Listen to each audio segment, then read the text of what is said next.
The Berenstain Bears Moving Day by Stan and Jan Berenstain. Their stuff is all packed. Here comes the truck. Let's move with the bears and wish them good luck. This is the story of The Berenstain Bears Moving Day by Stan and Jan Berenstain. When you hear this sound, ding, turn the page. Okay, let's begin. The Bear family didn't always live in the big tree house down a sunny dirt road deep in bear country.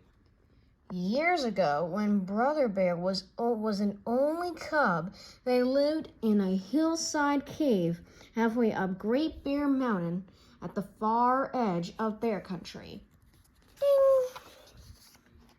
It was a comfortable cave, cool in summer and cozy in winter. And while it wasn't perfect, it tended to be dark and it dripped and trickled a bit. It was home, and the bear family was quite happy there. Happy and busy. Mama Bear kept busy managing things and tending the vegetable patch. Papa Bear had plenty to do with his wood cutting and furniture making.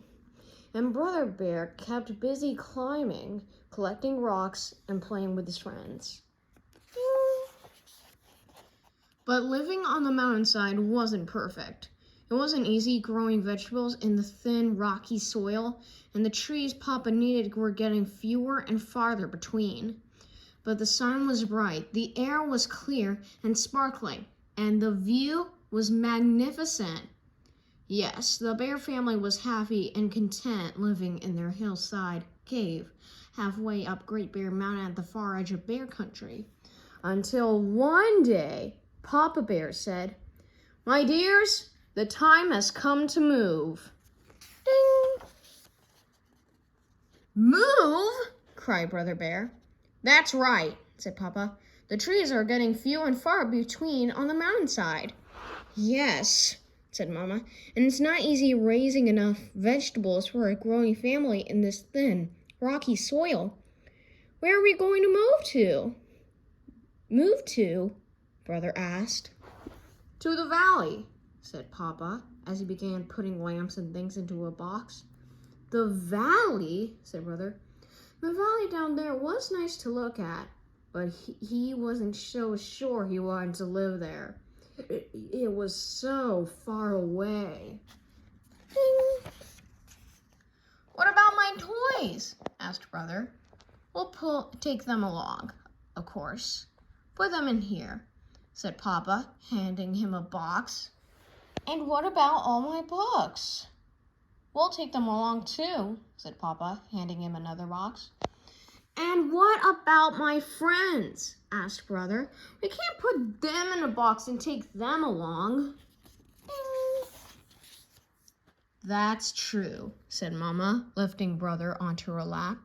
"You'll be leaving your friends behind. Papa and I will too. That's what happens when you move. But you can keep in touch with them. You can write, even visit, perhaps. And besides, you can make lots of new friends." "When are we going to move?" Brother wanted to know. "Tomorrow, bright and early," Mama told him.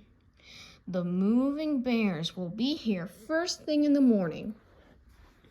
That night, as Brother bedded down in his corner of the cave, he wondered what it would be like to leave his old neighborhood and his old friends. He wondered what it would be like to move into a new neighborhood, making new friends. And then he began to wonder if he would ever fall asleep. And just when it began to seem that he never would, he did. The next morning, the moving bears came with their big truck and began moving the bear family's things out of the cave. "Everything goes," said Papa. And everything did. The moving bears were very fast, but very careful. Before long, the cave was empty. Ding! Then, after a fond farewell look at their old home, the bear family said goodbye to their friends and neighbors, got into their car, and headed down the mountain. The big moving truck followed. Ding! Down the mountainside they went. After a few tight spots and a few wrong turns, they were in the rich green forest of the valley. "Look at that forest," said Papa. "Now I shall have plenty of wood to cut." They passed farms with fine fields. "And look at that rich brown soil. What a vegetable garden I'll have," said Mama. Brother was on the lookout for friends and playmates, but all he saw were a frog and some butterflies, and they didn't look very friendly. "Get ready," said Papa as they turned onto a sunny dirt road. "Just round this bend is our new home." Ding! "But it's a tree," said Brother. "A tree house," said Papa. "A fine tree house with a downstairs and an upstairs and an attic and even a room of your own." It was indeed a fine house, a whole house hollowed out of a great oak. It did need work. The paint was old, there were some broken steps, and some of the bark was loose, but Mama and Papa had great plans for fixing it up. Ding! As the movers took the bear's things into their new home, the bears imagined what it would look like when it was all fixed. It was going to be very beautiful. Ding! They were so busy imagining that they didn't notice they had company. Their new neighbors had come with gifts of welcome. There were rabbits with carrot stew, bird and squirrel families with seeds and nuts, and a number of bear families with honeycombs, wild berries, and lots of cubs to make friends with. Ding! The bear family felt very welcome in their new neighborhood. That night they went to bed very tired, but very happy. Ding! And when they got their treehouse all fixed up, it was just about perfect.